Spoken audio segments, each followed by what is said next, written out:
When people think of serial killers, a few notorious names immediately come to mind. Ted Bundy, Jeffrey Dahmer, John Wayne Gacy. Faces frozen in black and white photos, names immortalized in books and movies. But beneath the headlines, in dusty archives and forgotten case files, lie other names. Monsters whose crimes were even more savage, whose victim counts were even higher. And yet, you've probably never heard of them. Why do some killers become infamous, while others vanish into obscurity? Why does the media turn certain murderers into legends? And what do we lose when we forget their victims? Tonight, we're going to change that. We're going to tell the stories of the world's most evil, most prolific, and most horrifying serial killers you've never heard of. Viewer discretion is strongly advised. These are not ghost stories. These are real, and they will challenge what you think you know about human nature. If you're ready to face the truth, let's begin. Before we dive into these forgotten killers, let's understand the phenomenon itself. The term serial killer is relatively new, coined in the 1970s by FBI investigator Robert Ressler. It describes those who murder multiple people over time, with cooling off periods between killings.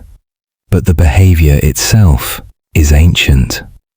Jack the Ripper terrorized Victorian London in the 1880s. The Harp brothers cut a bloody path through early America in the 1790s.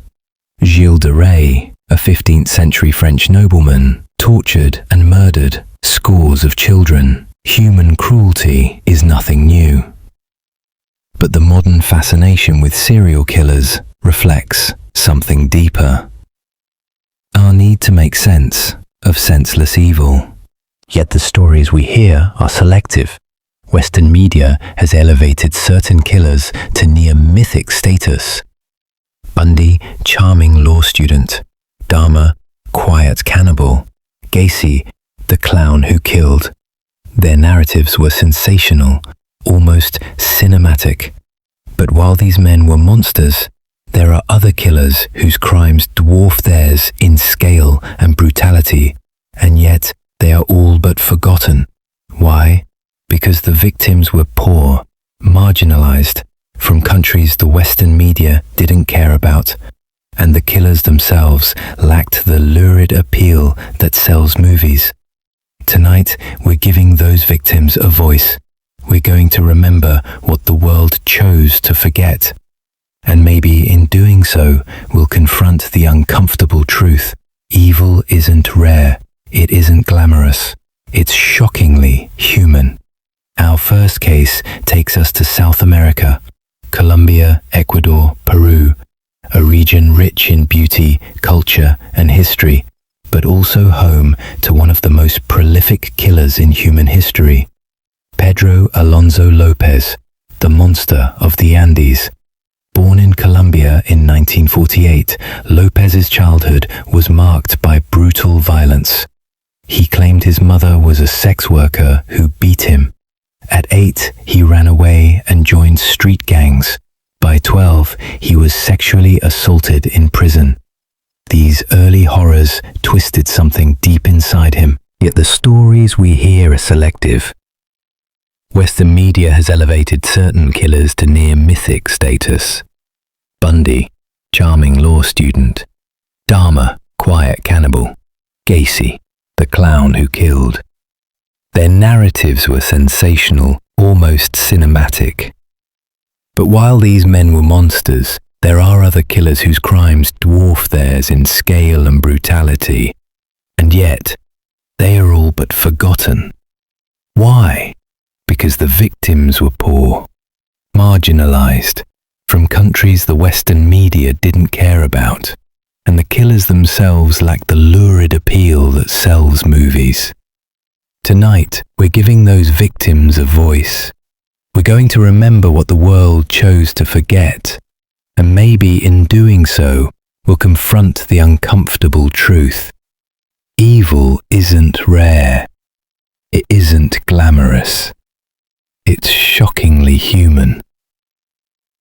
Our first case takes us to South America, Colombia, Ecuador, Peru, a region rich in beauty, culture and history, but also home to one of the most prolific killers in human history, Pedro Alonso Lopez, the monster of the Andes. Born in Colombia in 1948, Lopez's childhood was marked by brutal violence. He claimed his mother was a sex worker who beat him. At 8, he ran away and joined street gangs.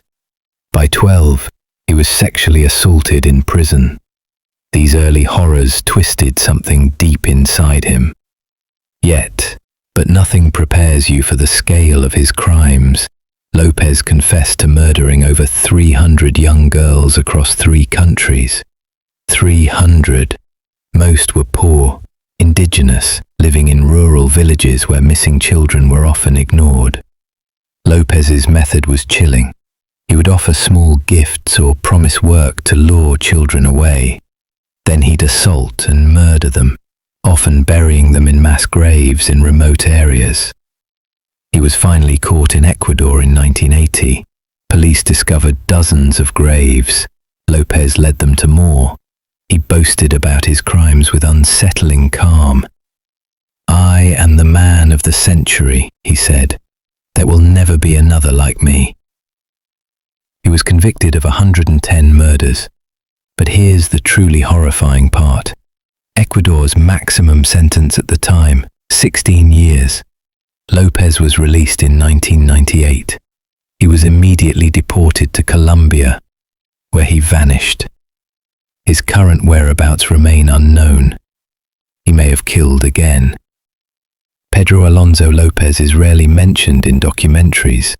There are no major Hollywood films. Why? Because his victims weren't white suburban teenagers. Because his crimes happened far from Western cameras. But the victims were real. Hundreds of young girls who deserved to grow up. Tonight, we remember them. Under the cover of night, the phantom struck, attacking identity. Over a span of just 3 years between 2007 and 2010, at least 13 people were gruesomely murdered, each body discovered with the mark of brutal violence, often left discarded in public spaces. The killer's motives? An inscrutable mix of hatred and deranged ideology. Victims, mainly male, were often branded as deviants due to their sexual orientation, leading police to suspect that the motivations were rooted in deeply ingrained homophobia. What makes the Rainbow Maniac story particularly harrowing is that despite the national outrage, the case remains largely unsolved. It serves as a chilling reminder of the pervasive hatred lurking beneath society's veneer and the lives extinguished by it. As we tread deeper into the realm of darkness, let me introduce you to the notorious duo, Charles Ng and Leonard Lake, who terrorized California in the late 1970s. These two men not only committed heinous acts, but also filmed their gruesome exploits. Yes, you heard that right. They documented their crimes, leaving behind a trail of heartbreak and horror. Their tale begins with a twisted ideology of survivalism, leading them to abduct and torture helpless victims. What started as a series of kidnappings quickly spiraled into a catastrophic nightmare.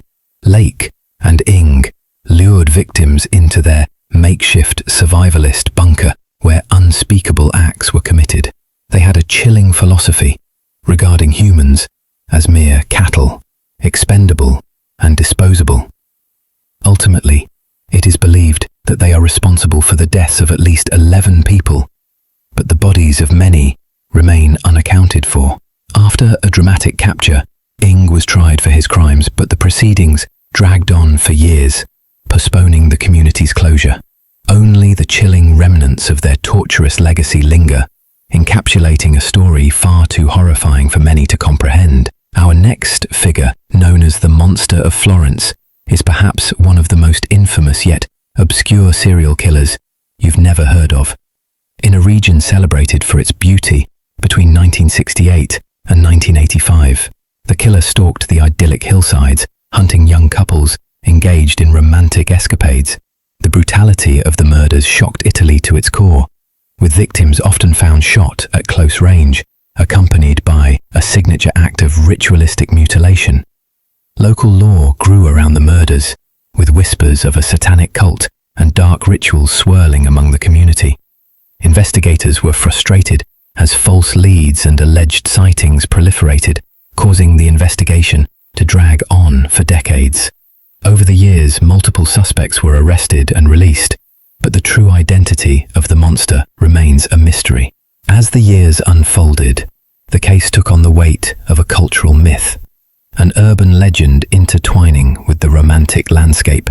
Even now, the desire to unearth the truth remains, though many still reverberates in the night.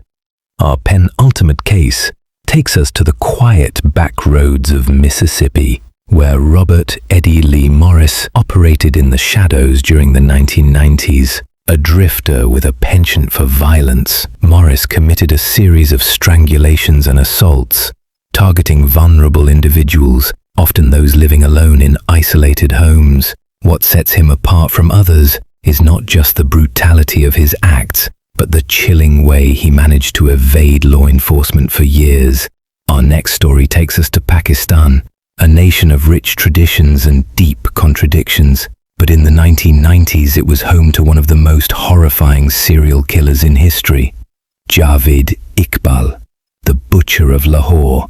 Javed Iqbal was born into wealth in 1956. By all accounts, he was intelligent and charismatic, but beneath that surface was a man consumed by hatred and a chilling mission. Iqbal targeted street children, the forgotten, the disposable in the eyes of society. He would lure them with promises of food or shelter, then he'd strangle them, dissolve their bodies in acid, and dispose of the remains in the city's sewers. In 1999, he sent a letter to the police and local newspapers. In it, he confessed to killing 100 boys. He included photographs of his victims, meticulously documenting their torture and murder. "I am Javed Iqbal. I killed 100 children. No one can catch me." The letter sparked national outrage. Police launched a massive manhunt. Iqbal eventually surrendered, saying he wanted the world to know what he'd done. He was tried and sentenced to death. The judge ruled his execution should match his crimes. He was to be strangled in front of the parents of his victims, then dissolved in acid.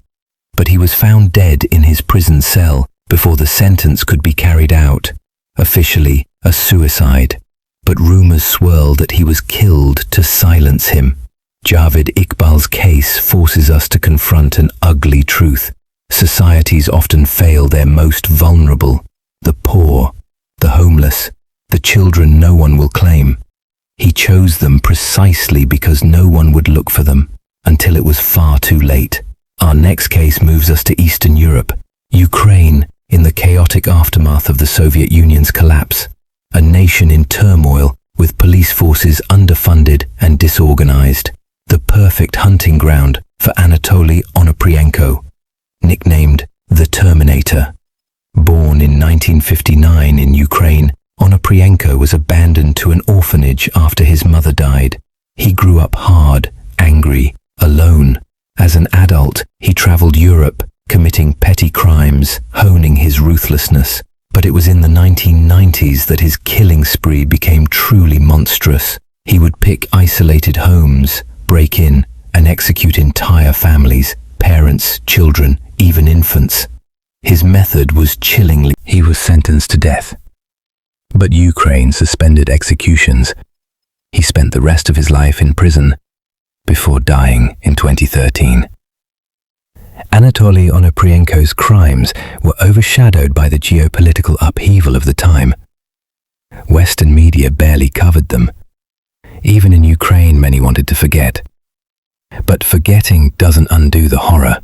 Whole families wiped out, children killed in their beds, all by a man who saw himself as death incarnate. Not all forgotten killers come from faraway lands. Some stalked American soil long before the phrase serial killer existed.